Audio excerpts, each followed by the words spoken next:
Let me know when you want my camera on. Well, it needs to sort the problem out.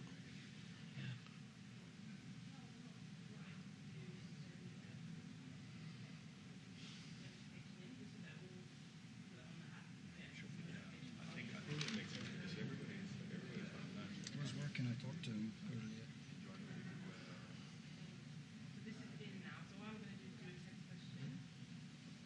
Hello, Christian.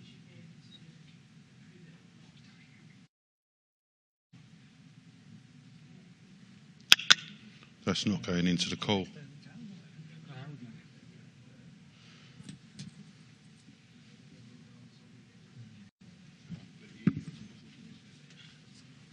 We have 8 minutes to sort this out.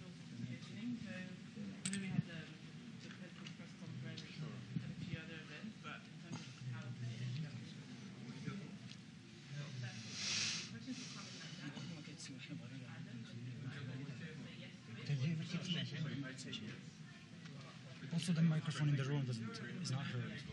Christian, can you hear us? 1, 2, 3, 4. Can you hear us, Christian? 1, 1, 2, 3, 4. Can you hear us, Christian? Yes, I can. You can hear us. Yes, I can hear you. Okay, thank you. We just had a few problems, but you can hear us now. Thank you for that. Okay. You're welcome. What time do we start? He cannot hear me through here. But it's working now. Okay. At what time do we start?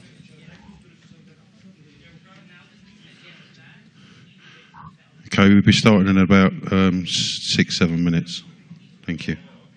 And I'd love to get the final list of questions because I'm a little confused on what I'm supposed to be talking about. Are we still 8 on the panel? What's his name? William. William, could I ask you, are you in the same room with one of the other participants? No, I'm not. No. You're in a separate room. Okay. Thank you. You're in separate rooms. I have nothing to do, right? I'm just going to be transferred to the proper room.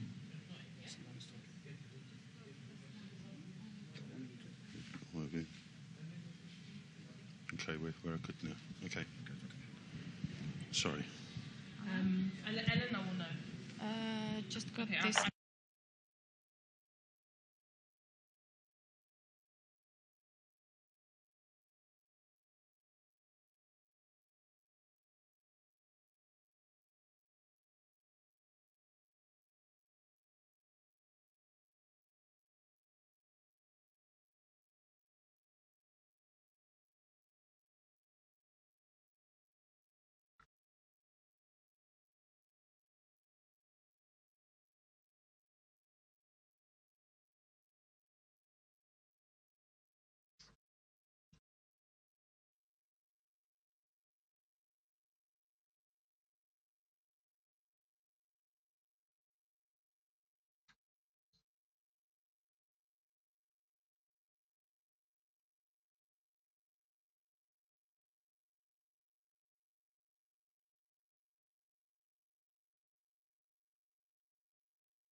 Okay.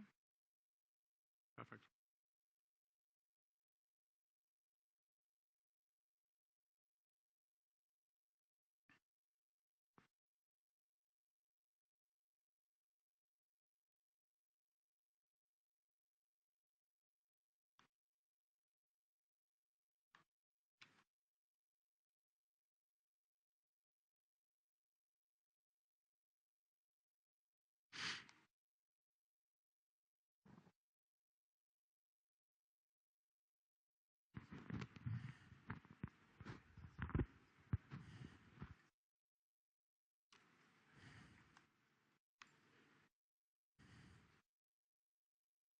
Okay.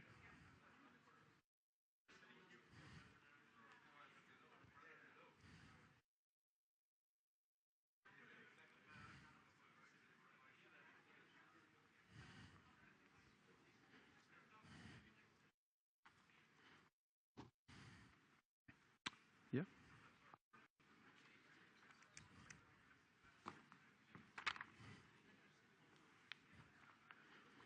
Okay.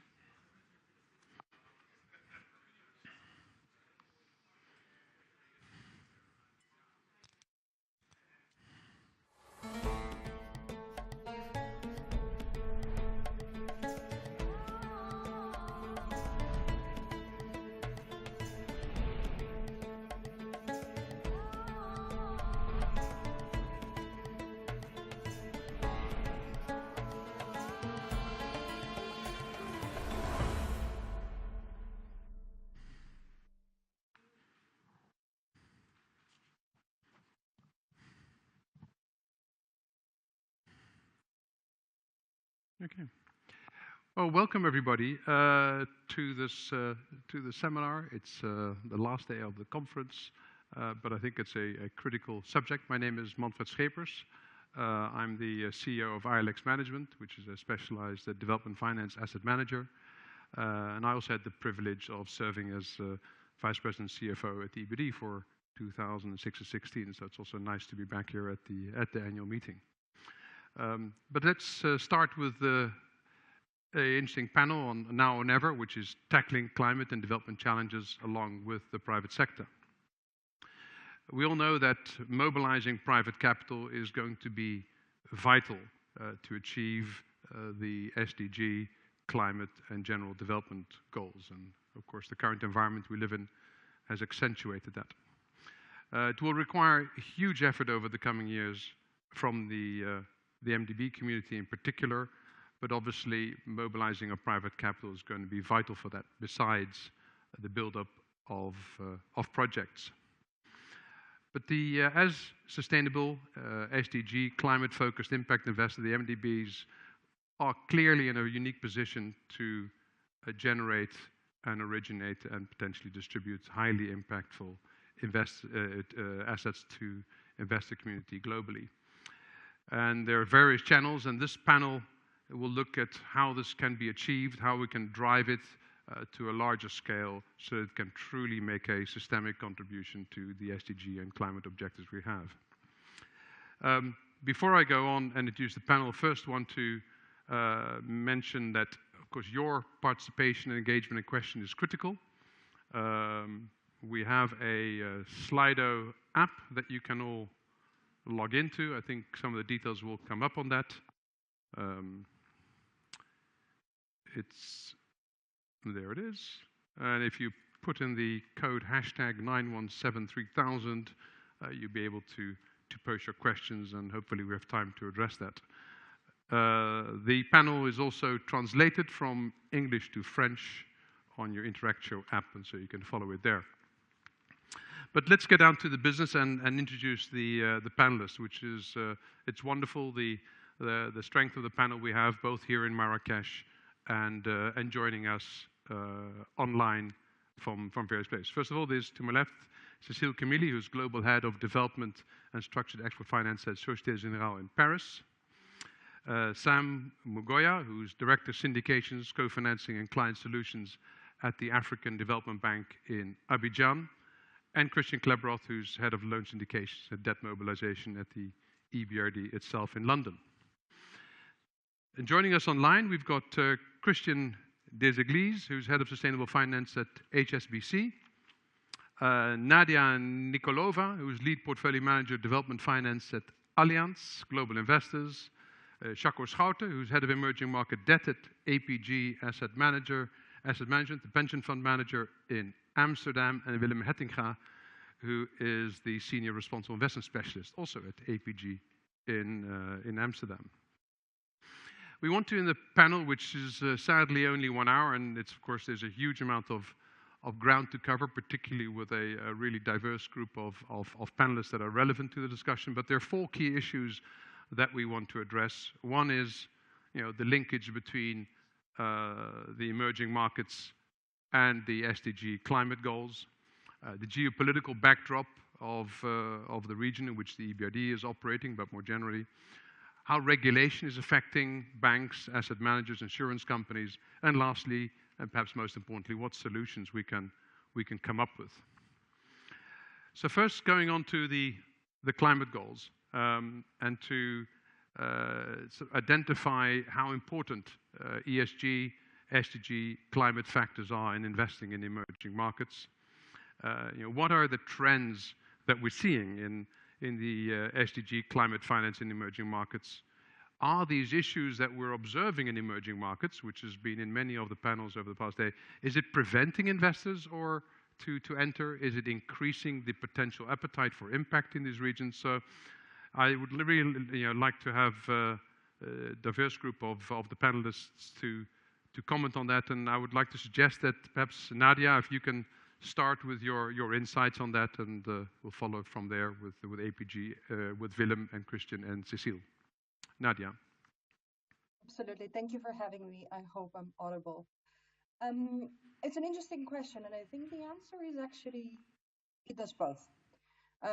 There has been, if we talk about sustainability, it's small letters, big meaning, rather than capitalized as per regulation requirements.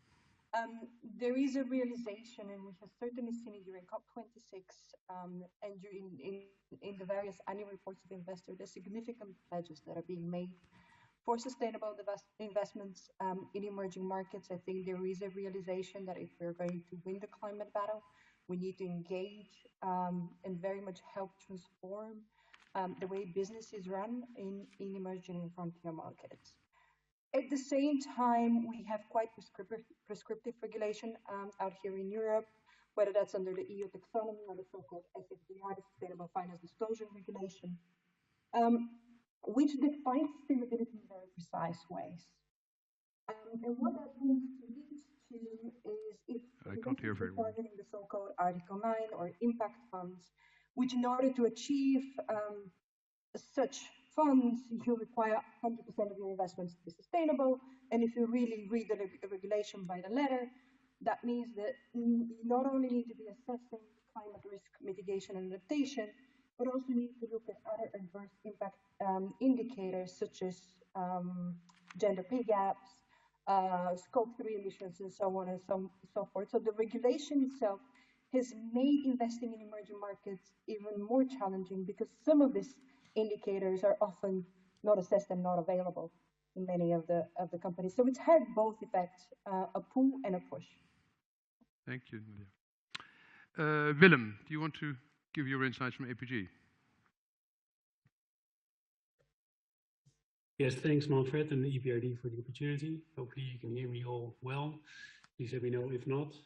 I think generally at APG we see a real acceleration in terms of our clients' responsible investment agenda and ambitions. So clients are continuously looking at expanding the investment universe. So this leads to a continuous push in terms of scrutiny and granularity of the RI principles that we apply, as well as an expansion in the broader sense of expanding an investable universe.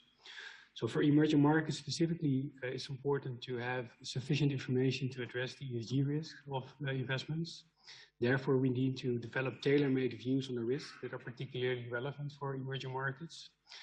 On the other hand, emerging markets have a very important role to play in terms of the climate agenda. And if you read through the language of the SDGs, it's quite prominent that a lot of these developments will have to come from emerging markets. So that's being put quite central. Then our clients have set very specific targets that we aim to implement across the entire portfolio. So we would only invest in leading companies, or we can actively engage with lagging companies to make sure that performance, ESG performance, is being increased or made better. We have climate objectives, including carbon footprint reduction, as well as climate risk analysis to better understand how our investee companies are exposed to both physical as well as transition climate risks. So that's a big part of the agenda. And thirdly, there's increasingly capital being allocated to investments that contribute to the UN SDGs. So what are the trends? I think at APG, we're keen to keep up the high standards across our entire portfolio that we have had so far. I think client and stakeholder expectations are continuously rising. We also see the introduction of a range of green products or labeled bonds for which the real green credentials might be a bit doubtful. So for us as APG, it's key to stay in close contact with our investees and partners with whom we invest. And then I think if Manfred, to your point on sustainability preventing or increasing investor demand, I think with the right information and the right investment platforms, sustainability should really increase investor attention for emerging markets. So if the risks are well mitigated, investors should look at EM. And as mentioned at APG, we set high standards, and we look forward to work with reliable partners for the longer run to explore and exploit new ideas for our clients. Thank you. Thanks, Willem. Christian, you want to provide your insights? Before I do, I just want to make sure that people can hear me well, because we cannot hear the speakers that are online. We can hear you well here, Willem. Christian. Okay, because it was, I'm sorry, it was just impossible to hear what the two previous speakers were saying. So, look, I will just say, and it's a little difficult because, again, I didn't hear what was said before, so I hope I'm not going to be repeating what the previous speakers were saying. But look, I think it's really, climate finance is really an opportunity for emerging markets to attract investors. I think there is a really clear understanding in the financial community that we won't be able to transition to net zero globally if emerging markets don't transition to net zero. Approximately 2/3 of emissions in the world are coming from emerging and developing countries. Infrastructure assets, thinking power, transport, building, is approximately coming from emerging countries, approximately 50% of world GHG emissions, and the stock of infra assets will continue to grow in emerging markets and probably double in the next 20 years. So I think there is a really clear understanding that we need to mobilize at scale finance, public and private finance, in order to meet the challenges of funding those investment needs. I mean, we all know that the numbers, and I'm not going to spend too much time on that, but I think it's really clear, and it's very uplifting, I would say, to see the GFANZ, the Glasgow Financial Alliance Net Zero, to see SMI, to see all those alliances of investors placing the question of mobilization of finance into emerging markets really high up on their agenda. For GFANZ, setting up pathways to net zero and mobilization of finance for emerging markets are top of the agenda.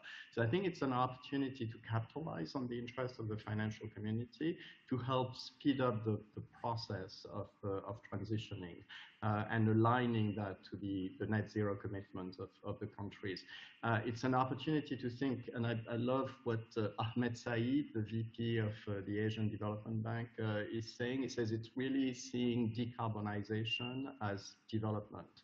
And I think that's the opportunity that emerging and developing countries should really grasp. And that means probably turning NDCs into investment roadmaps with clear opportunities for the private sector to contribute and to invest, sector by sector, and help countries align their NDCs to net zero and fund the NDCs to net zero. So things like the JET-P, for instance, in South Africa is a great template for what needs to be replicated. I'm really encouraged to see the development community and governments starting to think about how to replicate JET-P South Africa into other countries, because I really think it can provide a great model for an alliance between the public and the private sector, a collaboration with the various stakeholders to mobilize at scale.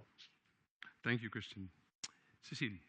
Yeah, so it is, I would say that it is certainly an incentive to support sustainability in emerging markets, but at the same time, on the other hand, it can include some hurdles. So incentive, mobilizing the private capital, it is certainly part of our ambition at Société Générale. Sustainability is part of our corporate purpose.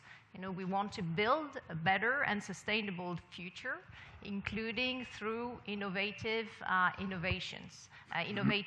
solutions, sorry.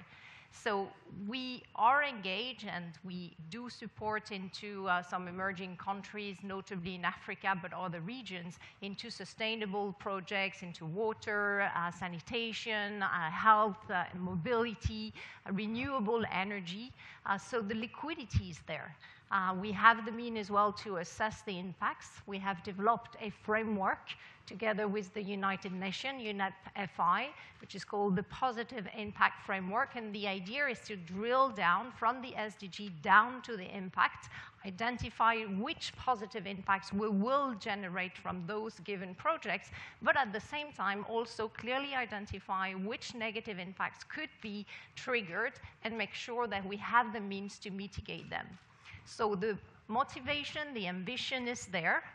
And I do not believe that there is such a financing gap. DFIs, banks, private capitals in general is willing to invest. But now we're facing increasingly the bankability issue. For a long time, we've banked those emerging market countries on those sustainable projects of sovereigns. They're now facing an issue in terms of the sustainability of the sovereign debts, the need to move the debt into the local currency, and together with our partners, the export credit agencies with whom we work a lot, the DFI certainly, the multilaterals, a huge cooperation is needed to innovate, to push the boundaries, and to bring the solutions to generate those SDG impacts. So that's, for me, the hurdles for all of us in terms of collective efforts is how we can bring those new solutions to make those projects bankable, because we are facing new risk when it comes to credit risk, market risk, country risk, technology risk as well, and that's our mission of tomorrow. Thank you, Cécile. Now, I think you touch upon something that we will discuss in the last question in terms of addressing the issue of bankability. But it's clear that I think all panelists fully see the emerging market as a critical place to address the SDG and climate goals. I think I want to go to the second question, which of course is critical. If regions are not attractive to invest in, it becomes a bit of a non-discussion. So I think it's quite useful to get input on the one hand from the representatives of the banks, but others the asset management, in terms of what is the attraction of the regions that are particularly represented here by the EBRD today, in terms of Central and Eastern Europe, Central Asia, the MENA region, Africa, the African Development Bank also here, and how attractive are they to banks and institutional investors? And I think it's also useful to perhaps include in your comment, the impact of Ukraine on that. This is not something that's going to go away tomorrow. It's something that will be long-lasting in terms of geopolitical relationships. So it'd be good to hear your comments on that and how we see the attraction of the emerging markets from an SDG and climate standpoint. But at the same time, it needs to be a region where people want to invest. And so your insights on that, I think, are going to be really important. And Cécile, do you want to just continue on that, because you touched upon it when you finished? So in terms of region, I would answer to that questions in two parts. In terms of the regions, I think all of them today are facing their challenges. Obviously, the Middle East regions needs to transition or diversify away from oil and gas. There's huge opportunity there to invest into renewable energy, into hydrogen, and that probably goes along also for some of the CIS countries. You look at Africa, we've mentioned the huge infrastructure gap. It goes into trillions of dollars that needs to be invested into essential infrastructures. In Eastern Europe, well, they have their energy mix that they need to improve, certainly. But they are also becoming the center of attracting some energy transition industries such as batteries, gigafactories. And the second element is we now very much look at the value chain and shift our business approach as well by adopting a sectorial approach. When you take the e-mobility, for instance, you will need to source the relevant minerals and metals, so mining. You will need to build gigafactories. You will need clean steel. You will need to recycle those batteries. You will need, obviously, to produce the underlying green vehicles. And around the emerging countries, I do believe that there are huge opportunities to be actors, players, and be part of that ecosystem that is changing very rapidly. The business cases are changing, whether they are on the sourcing, energy sourcing side, whether they are on the industrial side, whether they are on the user case, the impact side. Okay. Christian, from your side, and particularly what you mentioned, the focus of GFANs and the links that they have to these regions. I would agree with what was said just now. Obviously, we shouldn't look at those large regions as a homogeneous group. Each of the markets will have specific market risk, will have specific political and country risk. The sectors within those countries also may bring their own peculiar risk, and individual projects will carry also specific risks. But I think that it's really, again, important to understand the bigger picture and the important themes which are going to be attractive in the region, and which to a certain extent have been turbo boosted by the war in Ukraine, and this has to do with what was just said now around energy security. And in the context of the energy transition, a few things will need to be developed at scale for the decarbonization of our economies. One is clean hydrogen, as was just mentioned, and I think that opens up an opportunity for MENA in particular to play a really significant role in the production of clean hydrogen, but also in the transport of the energy, whether it's in the form of molecules or in the form of electrons. I think the question of carbon capture, either through direct air capture or through or via nature-based solution, is going to be a critical theme too. And this opens up opportunities for sub-Saharan Africa to take advantage of their wealth in natural capital and form part as the carbon markets develop in the increase and the substantial increase in this market. The same thing just mentioned on battery. I think that opens up opportunities for Eastern and Central Europe. So with the right framework in place and the right collaboration between those parts of the world, and particularly Europe, I think there is an opportunity to capitalize on those emerging themes. Thank you. Nadia, I mean, Allianz has an asset management and an insurance business globally, active in all continents. It'd be good to get your insights in how you view it from a relative attractiveness standpoint. Similar to what Cecile said, we have different challenges in different countries and regions. It's hard to talk about Africa as one region, given we have 54 countries, and Asia, we have 48 countries there. There are quite a lot of differences from one country to the other. But generally speaking, we see Latin America as a more developed markets where you see project finance, corporate finance, structured finance, and trade deals come through on a flow basis, really. So you have a predictable pipeline. Similarly, in Eastern Europe, what we are finding in Africa, in particular Sub-Saharan Africa, is less projects, and in particular infrastructure quite often comes to us at a sovereign level rather than at a project level. And they're more of essentially the sovereign serving as aggregations for infrastructure projects to be built, which is not necessarily the case in most other regions where we look at transactions. And of course, when you're financing through a sovereign, it's always harder, and you're financing a number of projects, it's always harder to estimate what is the actual impact, net impact that we're trying to generate in this market. What we are finding in Asia is the challenge of local currency. Many of those markets do demand local currency financing. As an institutional investor, especially the longer duration, such transactions are often prohibitively expensive to hedge. So in a lot of situations, we tend to decline those. Certain countries we are, of course, able, such as India, where INR is relatively a liquid market for hedging. And of course, we continue trying to work together with TCX and so on.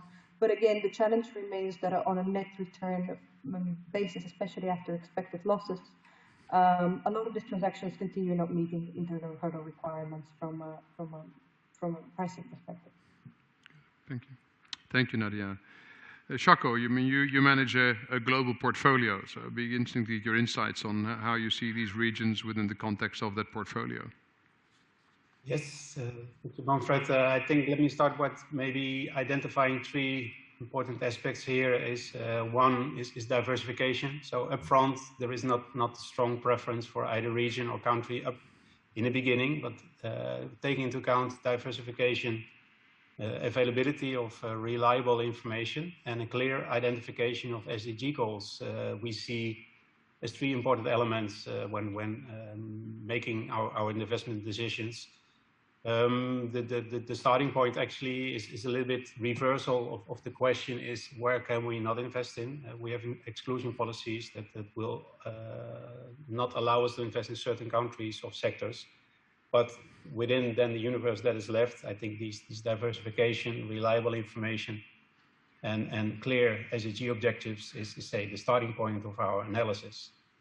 And with respect to the risk return, and again, diversification plays an important role here. And looking at the regions mentioned here, I think the set of countries within them, they offer a lot of diversification benefits with countries very far stage of towards developed status, some countries facing serious poverty, others with high GDP per capita ratio. So I think within the universe here, I think that there's a lot for us that is of interest. On impact and supply, I think one development we are very happy to see and very much interested in is for as an institutional investment is that we see more issuance also by sovereigns on the SDG labeled bonds. We have seen a few higher rated countries like Chile or Peru and the Philippines, not per se this region, but I think it's important to identify that there is a trend developing and momentum building for this. I think also our research on climate shows that the poorer countries and countries around the equator, such as the region of Africa and MENA, run a lot of climate risk, and therefore should enough green projects to issue labeled bonds. As I said, the issuance is getting more momentum, but it's still limited. So even private loans with clear SDG goals are very welcome addition to our traditional liquid asset classes. In addition to the comment, maybe the impact on Ukraine, that there are of course shorter term impacts, which in our asset class is usually a flight to quality. We have seen some investment flows going away from countries, even also from the Central European region, which I think will push those countries potentially either backwards rather than forwards. But I think with the COVID behind us and now with potential economic impact on the situation in Ukraine, there is a risk that countries will fall back even more on their sustainable programs, and which is really a concern. And also from a social unrest perspective, which we have many examples in the past, that governments are not able to control it anymore, especially with food price rising and availability on energy, which makes it even more urgent probably that we have more money available for these countries, that they don't fall behind in either in sustainable objects, but also in general to go along with the global developments in the world. So the impact on Ukraine on top of COVID and countries already struggling to get their finances solved, yeah, is a concern. But I think that's also where we can play a role together with the DFIs and MDBs going forward. No, thank you, Shako. Well, that's a good lead into you know, to the MDBs and how you feel you can, you know, address and facilitate. So, I mean, Christian, you want to first comment, and then we'll move on to Sam. Absolutely. So I think we have a role in both, right? So we see that there is a supply and a demand issue which we want to address. And, you know, it's a challenge to find sufficient deals which tick all the boxes, right? So they're bankable, they're impactful, and, you know, once you find them, the challenge is to find enough co-financing from the private sector. And we have heard that from various panelists already. So at the EBRD, we think we have tools to address both of these sides. So on the supply of impactful transactions, we have a very capable PPP advisory team and renewables energy auctions advisory team. And in a nutshell, the team helps and supports governments to make sure that the PPPs which do come on stream are investable for sponsors, private sponsors, and are bankable for the commercial providers of the debt package. So a recent example I would like to state is that we have advised the government of Bulgaria on the Sofia airport PPP. And ultimately, at the end of the process, there was a concession with a private operator and a debt package coming around this investment. So it generated 250 million euro of private investment into a PPP which would not have been there without the advisory. So this is kind of a bit on the support of supply of projects into the market. And if we're lucky enough to have a project identified which ticks the boxes, we find it very hard to find sufficient private debt to come alongside us. And Cecile, you mentioned that you're happy to do that. We want to see more of that, to be honest with you, especially on the long-term side as well. So where we can help is that we try to get the risk edge out of these transactions a bit for the commercial banks. So we usually take the long-term tranches to make space for private investors to come in the shorter-term bankable tranches. We can also provide subordinated tranches in both bond issuances or debt packages.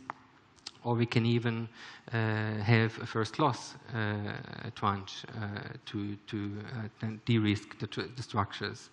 So again, a good recent example we have closed with a bit of a funkier structure was the refinancing of the Benban solar park into a project bond. And we teamed up with MIGA here to provide the political risk cover. And EBRD provided a liquidity facility to bridge any cash shortfall if payments would not come in.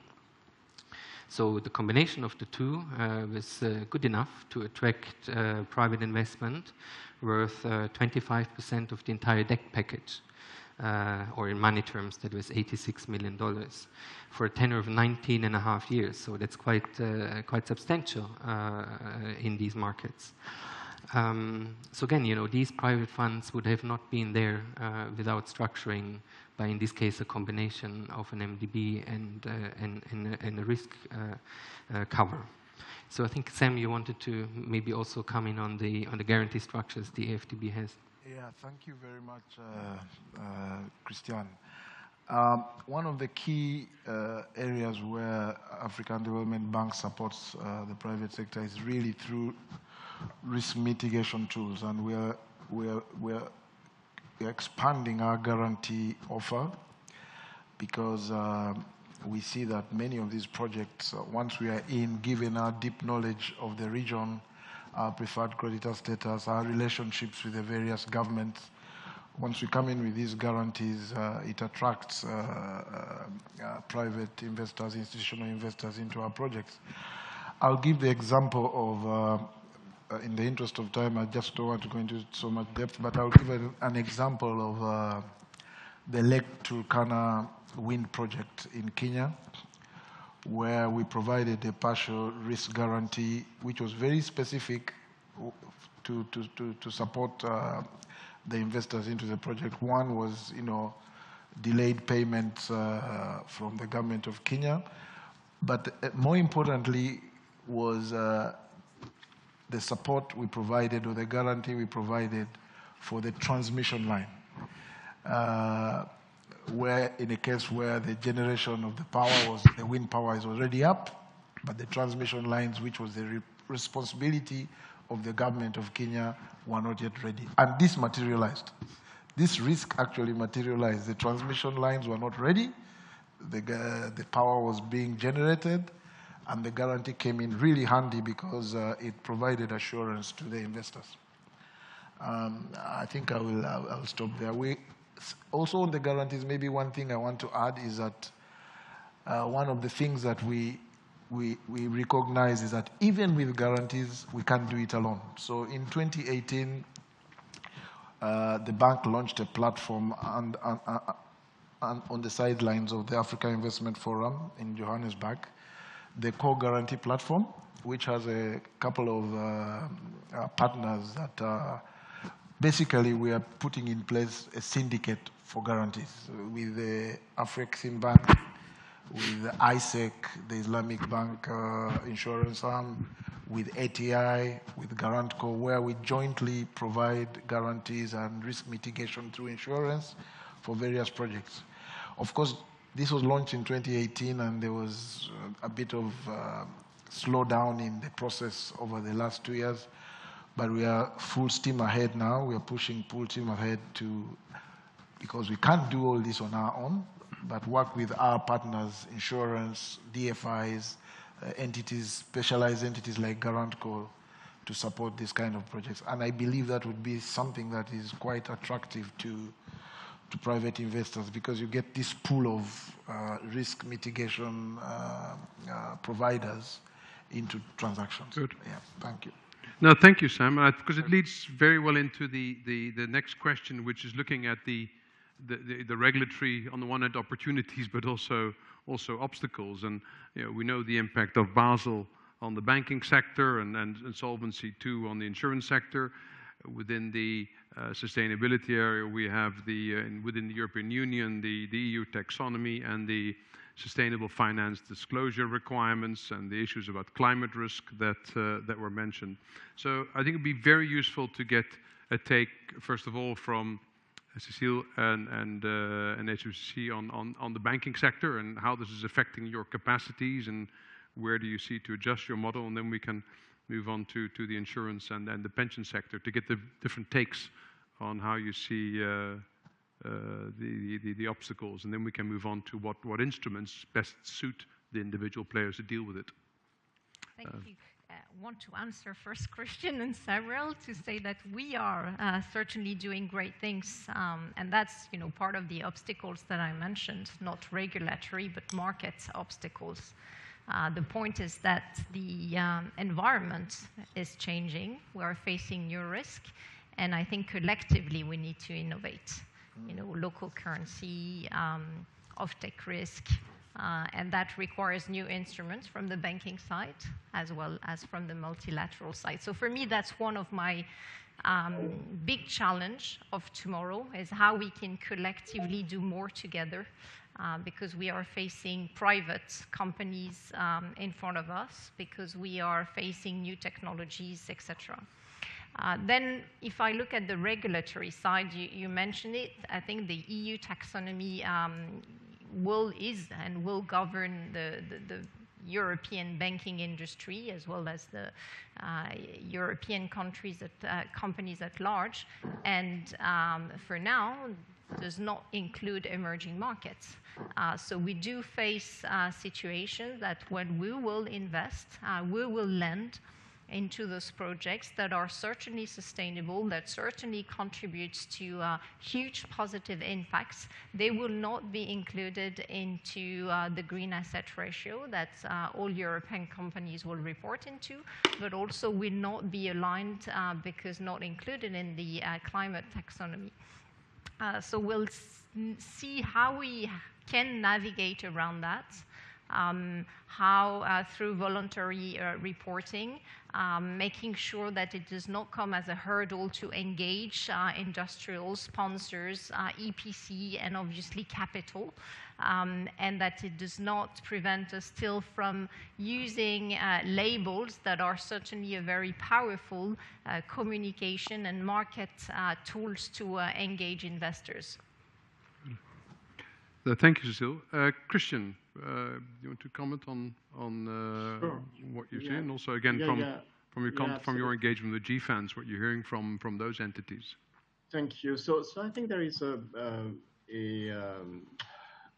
a consensus that there is a need to accelerate international efforts to align prudential capital rules with the net zero agenda, because to a certain extent, some rules are currently inhibiting early investment by banks in emerging markets, in climate mitigation and clean technology. So I think that's clearly important. But I would like to pick up also on what was just said now on labels and standardization.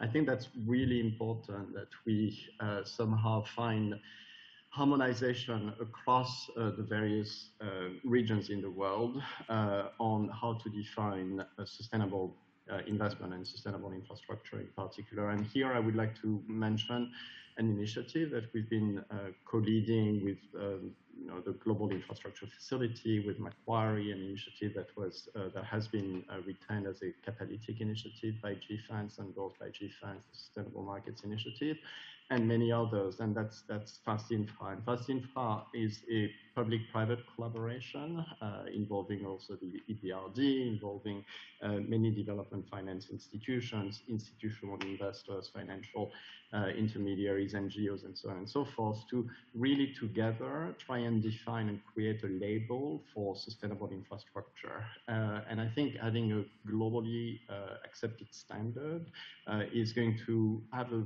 strong catalytic impact in helping mobilize institutional investors in particular for sustainable financing of sustainable infrastructure, but also help embed higher sustainability characteristics in the development of the projects and move from some type of a low quality equilibrium to a much higher quality equilibrium of development from a sustainability point of view of infrastructure projects. So we launched that label at COP. It's a label that has 4 dimensions of sustainability across E, S, G, and climate resiliency. We are just about to appoint now a secretariat as well as a data repository for the label, and we hope it is going to become one of the industry standards. We've been engaging a lot with the various regulators. We've been engaging with the European Commission, with the US, with many other, with QIIP, the OECD, and others to try and get some type of harmonization of the standards, which I think would, and the label is based off the IFC performance standards, it's based off the EU taxonomy, the QIIP, and others. But it's important, again, to create something which will provide comfort, which will provide verifiability, and that can be a tool that will allow more public-private collaboration. So thank you, Christian. Willem, do you want to give us some insight from APG, how you're dealing with, on the one hand, the regulation that is affecting your business and your reporting standards, and and also the initiative of the SDI Asset Owner Platform that you have spearheaded. Sure, yeah. And I think I stated before, with the proper access and information and investment partners, I think we can overcome many of the obstacles. So also if you look at the disclosure requirements, it's a lot about information and availability. I think the SDI Asset Owner Platform, that's where we have a central coordinated view of what we think and other institutional investors think are the investments that contribute most towards the SDGs. So I think the partnering there is of relevance. And I think if you talk about obstacles, ultimately investments do need to fit us as a large institutional investor. So we can be clear, as a pension fund investors, we have a fiduciary duty to abide by. So that means that we look for investments that meet the four corners of our quadrant, or diamonds also referred to. So those four criteria are costs, risk, return, and sustainability. So that's at the core of how we invest. And then also, yeah, we believe we can add value by directing capital to leading issuers, as discussed before. We can add value by directing capital to companies that are well prepared to take up climate risk. And we can add value by directing capital to companies that provide products and services that we need more of in the world to achieve the SDGs. But overall, as APG, we're here to provide good pensions in a livable world, and that's also our commitment towards our pension fund clients that we have. Thank you, Willem. Nadia, do you want to comment? Obviously, you're a hybrid institution. You represent insurance on the one hand, asset manager on the other. How you're addressing the regulatory burdens and to some extent opportunities that you see? They're several-fold. I think SFDR, the Sustainable Finance Disclosure Regulation, and the EU taxonomy have been both a great stimulus and a real challenge from a reporting perspective, from an assessment perspective, from a liability perspective. We've had to sit down and think, what is our comfort with saying an investment is sustainable? In particular, Cecile touched that the EU taxonomy does not cover necessarily non-EU transactions, and how is it really applicable in emerging markets? So for us, we undertook a significant exercise working with our partner multilateral development banks, really understanding the Paris alignment methodology that they have developed and announced last year, together with the IFC performance standards, and to what extent does that reconcile with what we are seeing on the European regulation. And that was a huge piece of work that we continue doing and we continue evolving. And I think the challenge would be to continue reconciling regulation with what one actually has to do on the ground to close a transaction. So I think that will continue in the future, but having continuous dialogue absolutely makes a difference. No, thank you. Yeah, it leads into our last topic, and Nadia, maybe you can sort of kick off as an extension. What you're saying is that obviously the obstacles for bank and institutional investors to scale up and work with the MDBs, require innovation, require more data, require more instruments that suit certain risk categories. So it'd be good if you've been deeply involved, you can give us some insights from your standpoint, Nadia. Absolutely. I mean, we hear it from the asset owner community, whether that's the UN-convened Net Zero Asset Owner Alliance or the Investor Leadership Network. They have all come to the conclusion that blended finance is the way to scale large commitments from institutional investors into emerging markets for sustainable development, and very much so on a portfolio level rather than individual transaction level. That comes with four primary challenges, in my opinion. The first one is the availability of first loss, whether that comes from the donor or the MDB community or the philanthropic community, or whatever it could come from, maybe through some funded and unfunded solutions. That remains a significant challenge, in particular when you work together with the philanthropic and development community. You find the availability of capital being very narrowly defined. It's women empowerment in sub-Saharan Africa, which obviously limits scalability of blended finance funds, which historically has been an issue. The second one is around data. You touched on, and I think in your own experience, you have seen how much the availability of the Global Emerging Markets database, the GEMS database, has an impact on crowding in institutional capital. When you don't know how to assess risk, you can't price risk. Knowing what the historic losses of multilateral development banks is, it's a necessary condition in order to crowd in substantial amounts of capital, in particular because it would allow for blended finance structures to be rated.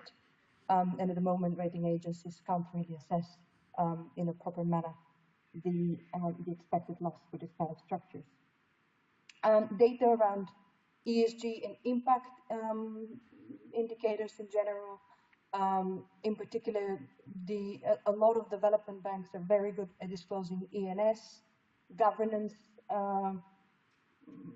has been less of a disclosure, and it's something that unfortunately is required by regulations. And last but not least is visibility and pipeline. One of the significant concerns from institutional investors has been, yes, we've pledged quite a lot of capital, but we're not seeing sufficient deployment. So visibility on transactions, I think, is paramount for crowding capital.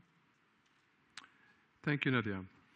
Shako, do you want to provide a bit your insights on what you see, going forward, what the obstacles are to be able to scale up, what innovations you could see as potential to have a deeper engagement? Yes.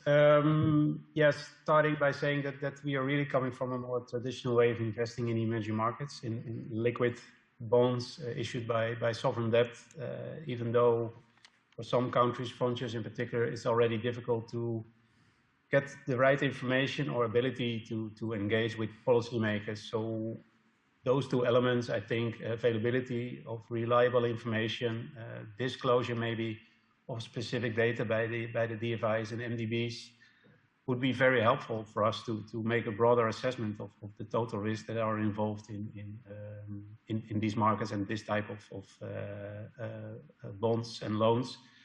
So that's one. Also, the integration more and more going forward of ESG factors in our investment decision making also is asking from us to change our processes, have a much more longer term focus than we are used to.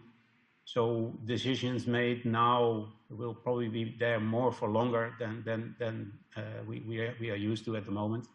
So again, that would need more commitment and also more engagement with the clients of the DFIs and the MDBs. So what we would need, I think, is one hand a bigger reliable data set to do our own analysis and also to be in contact more on the ground with different projects and policymakers to grow the confidence and to commit ourselves for the longer run. I think those two elements are very much important for us, but happy to do so. Another element here, and it was already mentioned, first loss type of construction would definitely help. But I think from my perspective, we are used to deal with risk. And then again, I think I mentioned before, the diversification is very much important from that perspective. So many different projects in many different countries, regions, and with different goals. It is important. And finally, what we are happy that we are making the first steps soon to have the real exposure start building in our portfolios. But it starts with hard currency debt. What we're really also looking for is loans in local currency debt, and to facilitate that there is a lot of custodian issues or local settlement issues may be involved to overcome that or to make that a platform that makes it easier to trade and settle these type of loans. that's definitely something that would help us and our clients to grow more confidence and to grow our assets in this asset class. So I think this is in a nutshell, reliable information and diversification and also diversification from hard currency and a local currency. I think that would be very good steps for us to grow more confidence. Thank you. Christian Steele, do you want to briefly just respond in terms of practical things you think that could help bridging this gap between these institutional investors and the MDBs? And then I would like Christian and Sam to respond to that. Christian, you're on mute. I'm sorry, I couldn't hear what was said. Oh, just what your response is in terms of practical solutions. Do you think, in response to what Nadia and Shako were saying, how the MDBs could respond to that? And then I'll have Cecile comment to that question as well, and then Christian. Yeah, again, I couldn't hear what was said before. I'm really sorry. But the practical solutions, I think Christian from EBRD has been mentioning them, and I think we should, come up with more of those solutions that are addressing gaps, as the label, for instance, like I mentioned before.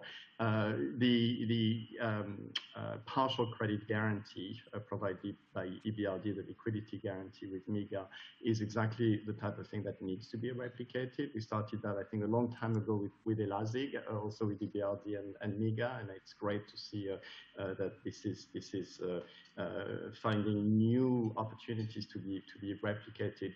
We're working also on a liquidity guarantee, a partial liquidity guarantee, to provide at least a year of guarantee, of liquidity guarantee for off-taker risk in emerging countries. We're working on a warehousing facility where banks can take the construction risk, more short-term risk of the financing of projects with takeout with the institutional investors once the project has been built and de-risked. So there are lots of potential solutions that need collaboration between the MDBs and institutional investors and the bank to come up with solutions that can be scaled up. And I think that's the critical issue here, finding mechanisms that will allow for mobilization at scale.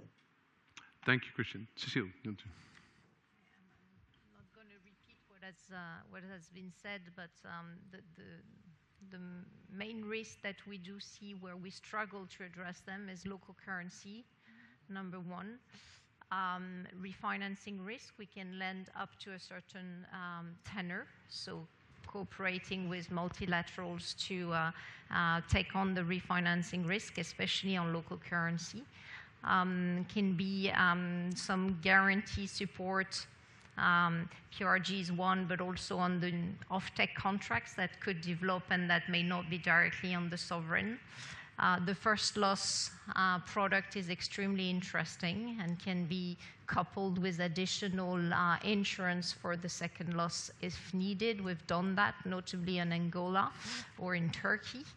That's extremely interesting, something certainly that we would like to replicate.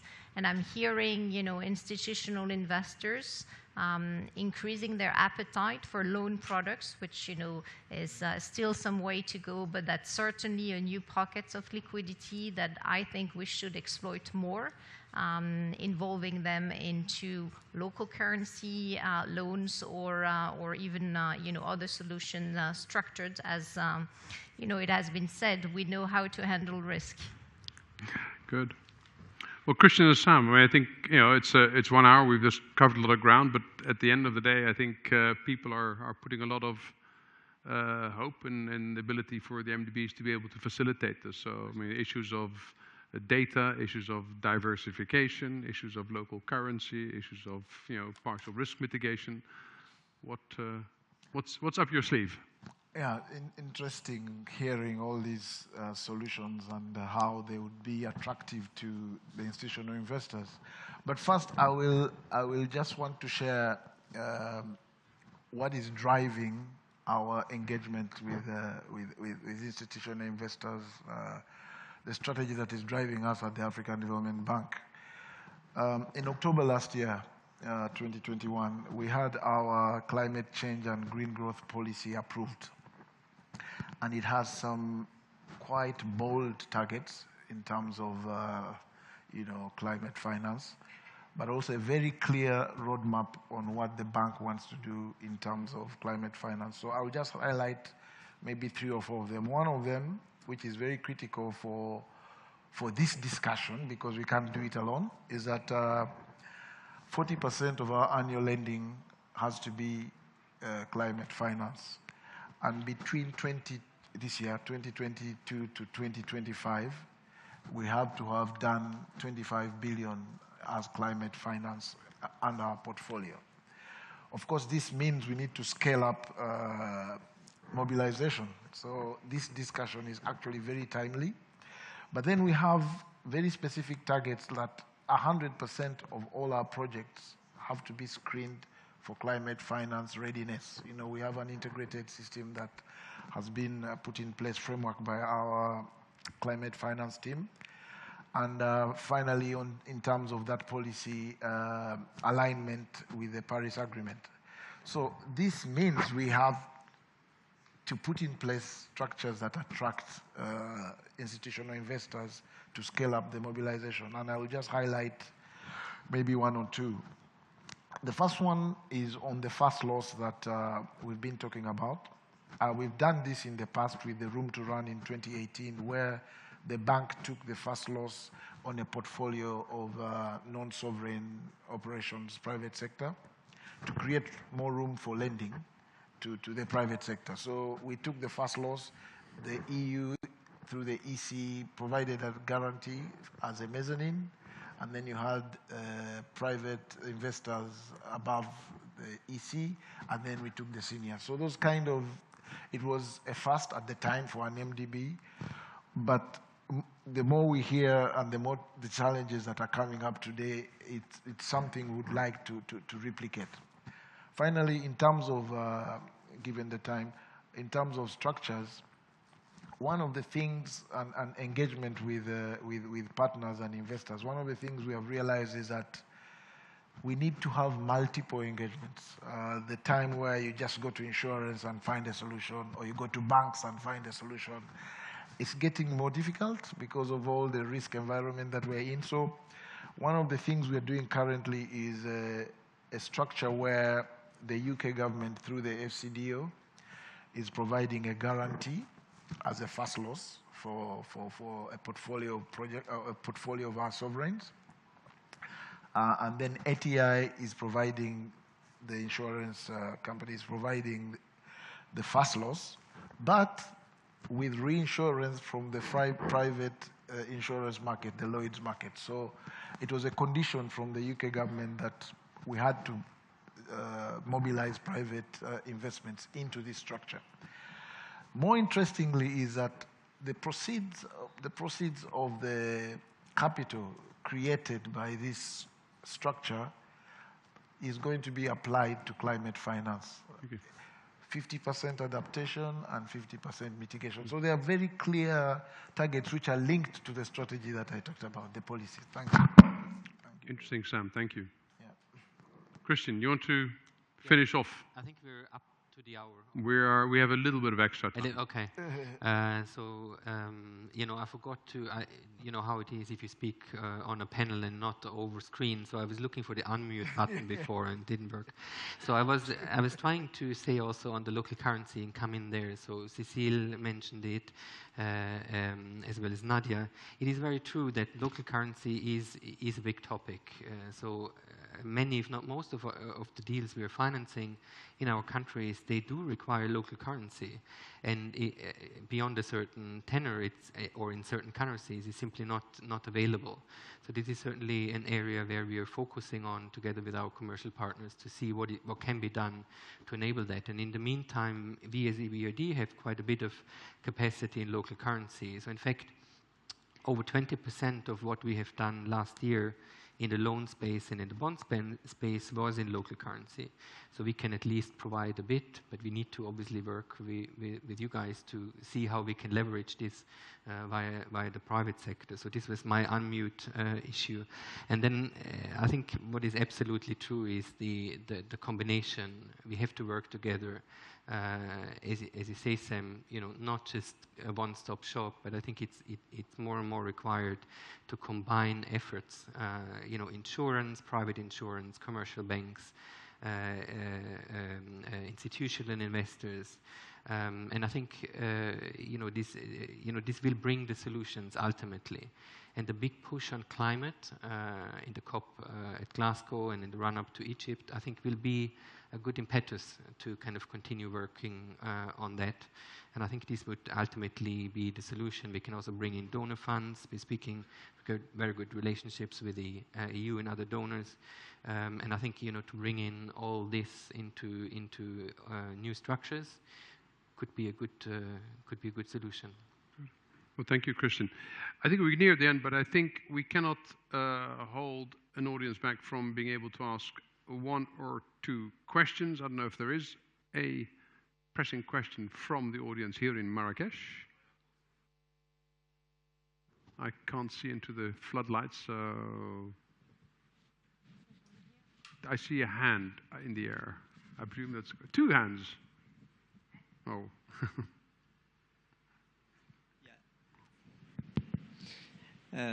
Thank you for your insights. A quick question for you, maybe just if you can shed some light on the capabilities that can be leveraged through capital markets and local exchanges to refinance all these kind of climate-related projects. Thank you. All right. We didn't fully hear the question. So can you repeat it louder? Yeah, I was just asking the panelists if you can shed some light on the potential that could be presented by the massive financing that could be raised from capital markets, local ones. That's my question, actually. Bond market. Yeah.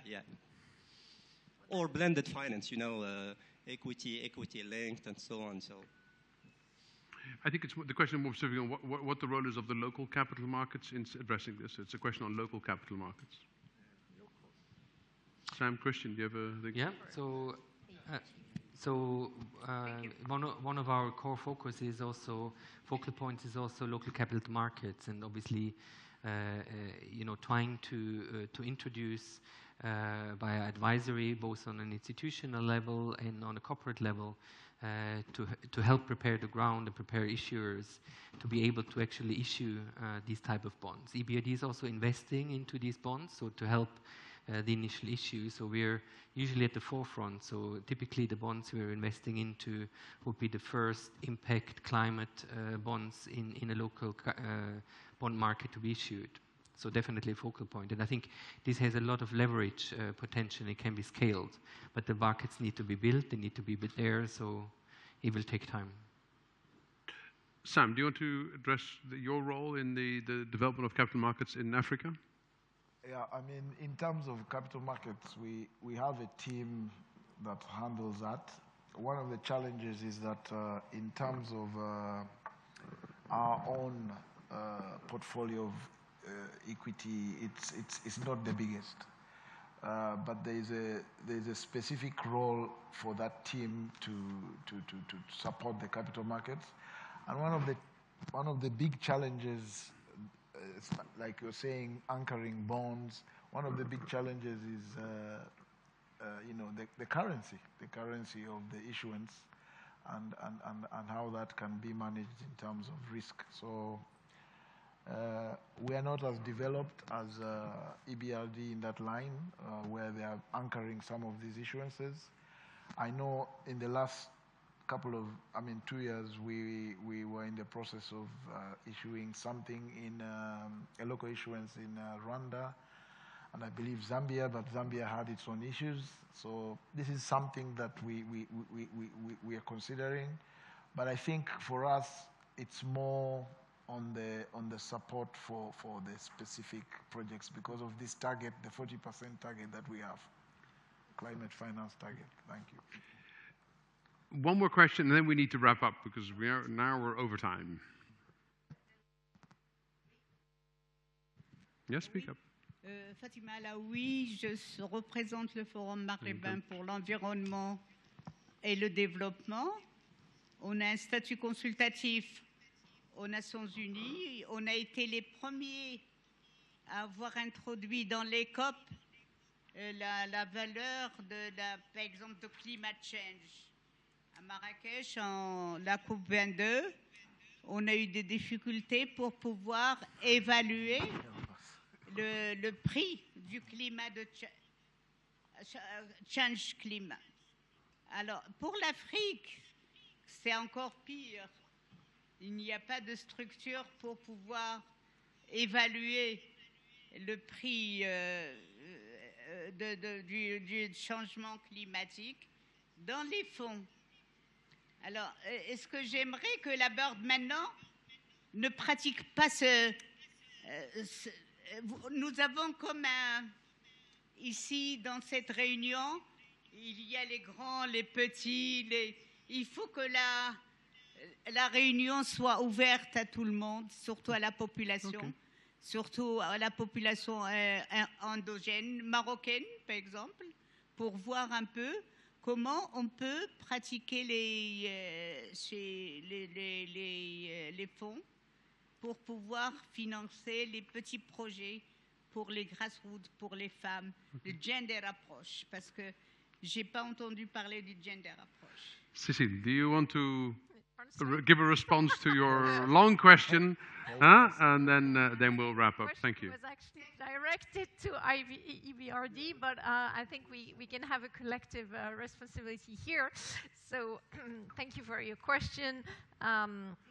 Yeah, you're an advisory firm, who is involved with the United Nations, and you were talking about this ability to assess climate change and assess, the cost of it and the benefits. And in Africa, there's a lack of structure, there's a lack of ability to assess this climate change, and especially when you drill down into smaller projects.